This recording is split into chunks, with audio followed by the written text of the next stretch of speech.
Hi guys, Louie here. I'm just out in the backyard and I'm playing with the pup. And I was watching a video about the return of the 70s. And since so many of you were not part of that, and I was a young man back then, I thought I would tell you what the 70s are like. And can't get this ball away from this dog. Got one. No! So in the 70s, I went to high school in the 70s. I graduated in 1975, went to college. Anyway, and I was putting myself through school. Doggone it. And you little rat. I'll ignore her for a little bit. The yard is coming along nicely, isn't it? Gosh, all the flowers and the mulch and everything is really a staircase. Anyway, love living out here in the countryside. So, I was in high school in the 70s, and then I was putting myself through college. And, kind of the first point where I really noticed costs going up and I noticed politics was during the gas crisis. Of course, the predecessor to that was in the Middle East, and we had this guy called the Ayatollah Khomeini, and he was good at taking hostages and jacking up oil prices. But we had a very passive government back then, and it let us. It let us open to things like oil crises. And then our government tried to solve inflating prices by virtue of wage and price controls, and of course, that never works. But my first memory of the real problem was I had a test. I had to drive to college, and that was, I don't know, 20 miles away. And I had a test, and there was no gas. I mean, gas was being rationed, and I think what was being sold at the time was, you know, 3, 4 times what it typically cost.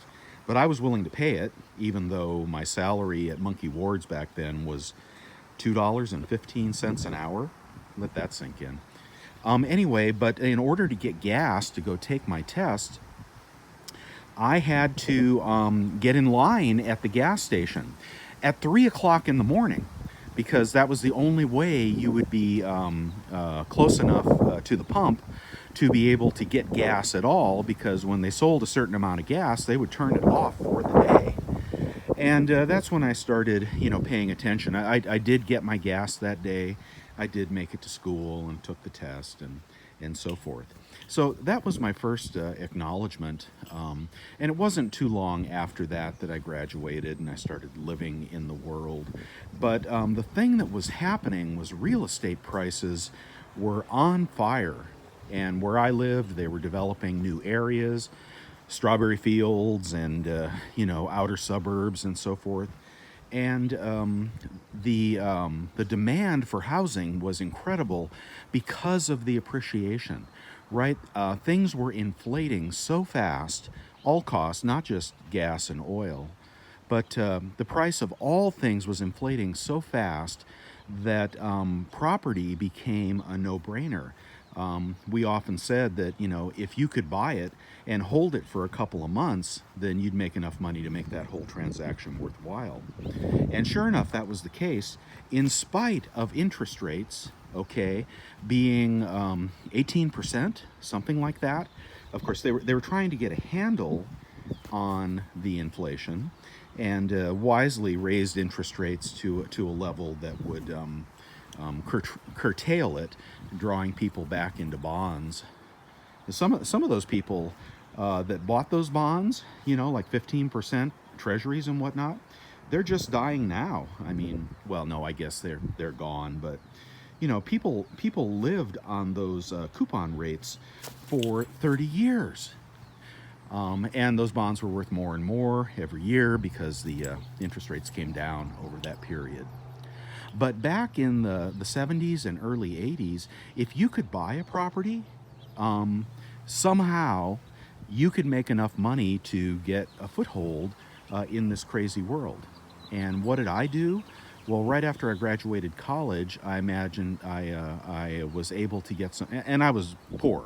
poor as a church mouse. I was living in a washroom back then. But I managed to get myself a credit card because I got a new high-paying job. High-paying for a degreed individual was 15 grand a year.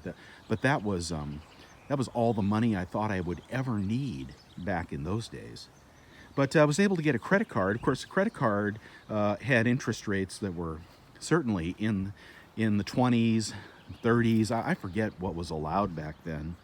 But I took that credit card, I went down to the bank, and I got myself a cash advance, right? And then I went to the bank. I went to a development that was selling condo conversions, and I bought myself a condo with that little bit of cash I raised. You know what my mortgage was? 15%, 15% per annum was what I paid on that mortgage for that piece of property.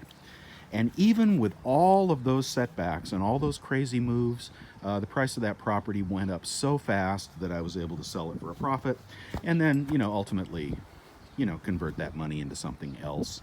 And then finally, after I got married, buy an actual residence, not just a speculation condo. But that's what can happen during times of rapid inflation when they've lost control of the money supply. And you heard me say that they raised interest rates to like 18%, right? Or 15% or something like that. They can't do that right now. There's no way that they could do that and the country or the world would survive.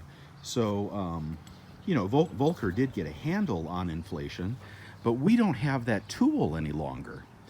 But the point of this video is to explain to you the difference between a stable monetary system and an unstable monetary system. And if you add to an unstable monetary system people with no fiscal common sense, as our government seems to be at the moment, who are actually making things worse rather than better, then that is the recipe for a bonfire. And I was just saying to a friend, if people are leaving California, you would never know it because house prices are going up like 10 grand a month. All right, so maybe they would be going up 20 grand if people weren't sick and tired of the taxes. But our governor he's giving away more stimulus money. We get our own stimulus now, in addition to the federal stimulus. My God, it's just crazy, isn't it? I mean, I don't know what you think about all this, but if you think that this can end well, and if you think the dollar will survive this, and if you think your purchasing power will survive this, remember one number, $2.15. That's what I used to get paid. And someday you will say, whatever your salary is, $30 an hour, $50 an hour, I don't know, $20 an hour. You will one day say, God, I used to work for $50 an hour. I can't believe it. Now it's $500 an hour. And a car is $100,000. And a house is, I don't know what. I don't know how people will keep paying it. But a house is $1 million. So is there opportunity in there somewhere? Yes, but there's a lot of pain and suffering as well. And I hope you guys get ready for it with gold and silver. Bye now.